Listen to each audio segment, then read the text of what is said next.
Je vais passer la parole à Fabrice Toledano, directeur marketing de Trenitalia France, qui va nous parler de son expérience en tant que nouvel entrant sur le réseau français et du train de nuit Paris-Venise qui a marché jusqu'au Covid avec ses difficultés et les propositions pour l'avenir. Merci. Merci Monsieur le Sénateur, bonjour à tous. Donc, en effet, aujourd'hui, Trenitalia France, on fait du train grande vitesse en France. Donc, on est le premier opérateur ferroviaire à grande vitesse de voyageurs à être rentré sur le marché français à côté de l'opérateur historique. Et donc, aujourd'hui, on opère deux lignes, le Paris-Lyon, à hauteur de 5 allers-retours quotidiens, et le Paris-Milan, qui, comme on l'a rappelé tout à l'heure, du fait de l'éboulement en vallée de la Maurienne, est interrompu depuis 2023 et devrait, on espère, réouvrir d'ici la fin de l'année, si je vous ai bien entendu. Bon. C'est notre ligne historique, donc effectivement c'est très important. Il se trouve qu'avant Trenitalia France, l'entreprise s'appelait Tello.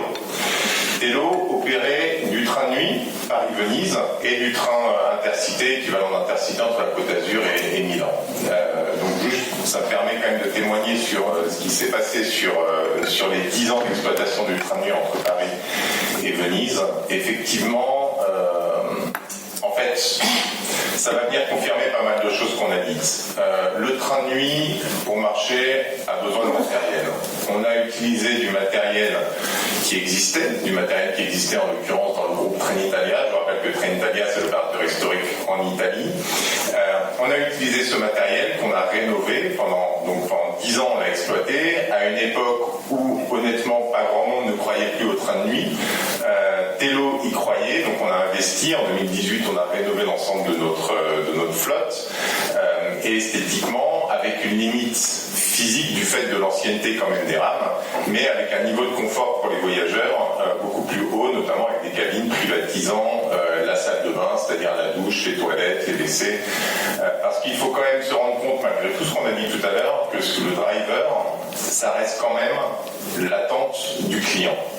Aujourd'hui, le client qui voyage en train de nuit et qui est de plus en plus motivé pour travailler en train de nuit parce que l'ensemble de la société et l'ensemble du gouvernement pousse effectivement ce mode de transport écologique et c'est très bien. En attendant, c'est pas le seul critère pour le client puisque le confort en fait partie, le prix évidemment en fait partie, on va en reparler, et on peut pas aller à l'encontre de tous ces critères-là simplement en disant oui, mais c'est plus environnemental donc c'est mieux. Ça ne suffit pas. Difficulté effectivement à trouver du matériel, mais on va en reparler malgré la rénovation. Difficulté à trouver des sillons fiables. Pour prendre un exemple, 2020 qui est la dernière année d'exploitation du train de nuit entre Paris et Venise, on avait un peu plus de 20% de... Alors avant de dire ça, c'était un train quotidien. Il partait tous les soirs 19h15 de Gare de Lyon. Je dis ça parce qu'effectivement c'est fondamental. On a parlé tout à l'heure de l'importance de la régularité de l'offre. D'un point de vue client, effectivement, il ne faut pas que le voyageur se pose la question de se dire mais quand est-ce que le train va partir, quand est-ce qu'il circule, cette semaine c'est tel jour, cette semaine c'est tel autre jour, ça ne marche pas. Il faut qu'il y ait effectivement une régularité extrêmement forte. Le choix de Tello à l'époque était d'avoir un train quotidien. Train quotidien, sauf que à l'entrée de l'année 2020, on savait de manière programmée que déjà plus de 20% des sillons étaient soit annulés, soit dégradés. Annulé ou dégradé, annulé on sait à peu près ce que ça veut dire, c'est-à-dire qu'il n'y a pas de train qui circule. Dégradé, ça veut dire qu'on nous demandait de partir non plus à 19h15, mais genre à 16h, voire 14h l'après-midi pour arriver le lendemain matin à Venise. Bon, c'est plus vraiment un train de nuit, c'est un train mix, et puis ça commence à faire un peu long le trajet.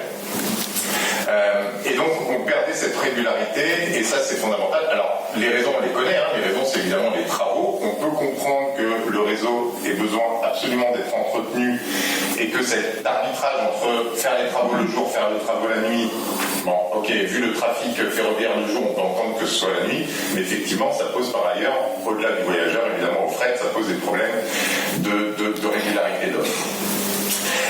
Ça c'est important parce que effectivement à partir du moment où on perd cette régularité, j'ai envie de dire le client s'y perd et on perd rapidement la fidélisation des clients.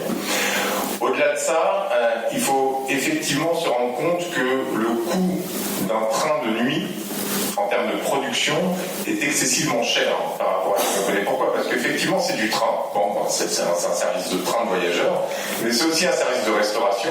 On ne peut pas se permettre soit de ne pas mettre de restauration, soit de mettre une restauration extrêmement light, parce qu'il y a forcément un repas complet le soir et un petit déjeuner le matin quand on arrive.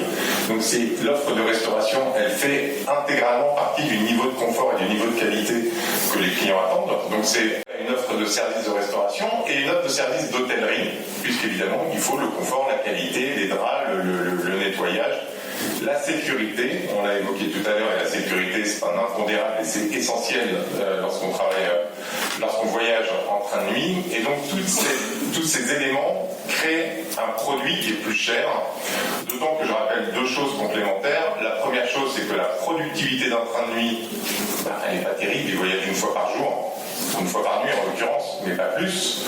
Donc en termes de productivité, quand on regarde les trains actuels de jour, il y a un enjeu extrêmement fort de rotation des trains et de maximisation de cette rotation pour rentabiliser le matériel. Le train de nuit est un peu différent. Et il se trouve que, par ailleurs, donc c'est un train international puisqu'il faisait à la fois la France et l'Italie, et pourtant il avait deux itinéraires alternatifs réguliers, soit en passant par Modane, soit en passant par la Suisse. On a parlé des problèmes de compatibilité tout à l'heure. Quand on passe une frontière, alors une seule quand on passe à Modane, deux lorsqu'on passe par la Suisse pour récupérer ensuite l'Italie, la locomotive est changée, le conducteur est changé, les agents de bord, en tout cas ceux responsables de la sécurité à bord, sont changés. Donc ça crée évidemment des coûts supplémentaires, des risques sur la ponctualité supplémentaire, d'autant que lorsqu'on passe une frontière, on a aussi la police aux frontières qui vient faire des contrôles. Alors évidemment, quand on passe à Modane, par exemple, c'est en pleine nuit. Donc les contrôles, ils sont en pleine nuit. Ça veut dire quoi ? Ça veut dire que les forces de police montent dans le train, sont en droit, si elles le souhaitent, de vider toutes les cabines pour vérifier les documents d'identité de tous les voyageurs. Alors, effectivement, on a mis des process en place, c'est-à-dire qu'on collectait les pièces d'identité des voyageurs au début du trajet pour les rendre à la fin, ce qui facilitait le travail de police, mais qui ne les empêchait pas, s'ils avaient un doute, de venir ouvrir la cabine, vérifier l'identité du voyageur et continuer leur vérification. Et ça, évidemment, au-delà du confort, au-delà de l'interruption de la nuit que vous pouvez avoir, c'est un risque fort sur la ponctualité, parce que leur priorité, c'est pas de faire en sorte que le train arrive à l'heure, c'est de vérifier, de faire leur job de police, de vérifier l'identité des voyageurs. Donc la ponctualité n'est pas leur priorité, ce qu'on peut comprendre, mais il n'empêche que les trains de nuit comme les trains de jour sont soumis aussi aux règles européennes et doivent indemniser les voyageurs en cas de retard, notamment à partir de plus d'une heure. Ce qui est probablement pas, et on l'a évoqué, probablement pas le même impact. Quand on a un trajet de 14 heures entre Paris et Venise, avoir une heure de retard, c'est peut-être pas la même chose qu'un Paris-Lyon qui fait 2 heures à la base et qui aurait une heure de retard. Il n'empêche que l'indemnisation est la même.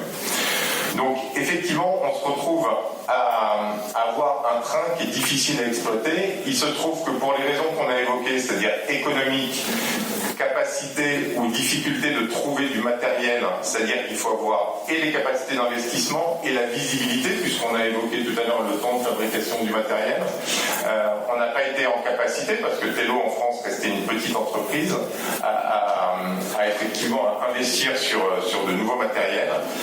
Et donc ces coûts d'exploitation et j'ai envie de dire le confort manquant fait que le Covid est venu accélérer l'arrêt de ce service qui, à court terme, ne reprendra pas. Donc c'est, j'ai envie de dire, le témoignage malheureux d'une expérience à laquelle Tello a beaucoup cru, puisque pendant 10 ans, ce trafic a été assuré et que malheureusement, il a dû s'arrêter en 2020. Alors, il n'empêche que le groupe Trenitalia, quand même pour compléter, peut-être avec une note un peu plus optimiste, a des nouveaux projets sur les trains de nuit. L'année dernière, le groupe a fait l'acquisition de 70 nouvelles voitures de trains de nuit, avec une option pouvant aller jusqu'à 300. Quand je dis une voiture, c'est une voiture, c'est pas une rame, c'est une voiture. Un wagon, pour ceux qui sont moins familiers, avec une option jusqu'à 300 nouvelles voitures en capacité à faire à la fois du domestique et de l'international. Donc il y a bien une volonté effectivement du groupe de reprendre cette activité, de développer cette activité. Et donc la commande a été passée l'année dernière, il y a un an juste, c'était en juin 2023, avec une prévision de livraison mi-2026. Donc on a visé 3 ans. J'espère qu'on n'a pas été trop optimiste pour avoir des nouvelles voitures. Effectivement, avec l'homologation, alors il se trouve qu'on a l'habitude, puisque lorsqu'on a développé d'abord on avait notre certificat à l'époque de Tello, le certificat d'homologation français. Quand on a mis en place des trains Frecciarossa grande vitesse, Frecciarossa en italien, pour ceux qui ne sont pas bilingues, ça veut dire la flèche rouge. Lorsqu'on a développé ces trains grande vitesse en France, on est effectivement passé par ces process d'homologation. Donc on connaît assez bien le process, mais c'est vrai que j'ai entendu que vous aviez prévu, ou quelqu'un avait prévu 5 mois d'homologation. Nous, ça nous a mis dans le meilleur des cas 18 mois, avec une expérience déjà assez rodée sur le sujet. Donc voilà, c'est des process qu'on maîtrise, et pour autant vous avez raison de dire que 3 ans, ça reste quand même très ambitieux comme projet et comme timing pour respecter. Mais en tout cas, la volonté de Trenitalia de repartir sur une activité de train de nuit et de la développer, puisqu'il y a déjà des trains de nuit qui circulent en Italie de manière transfrontalière, et a été réaffirmée l'année dernière par l'achat de ce nouveau matériel. Très bien, merci beaucoup pour ces perspectives quand même qui sont positives. Habitant à côté de l'Italie, c'est vrai que le réseau italien au niveau des trains de nuit est quand même assez performant.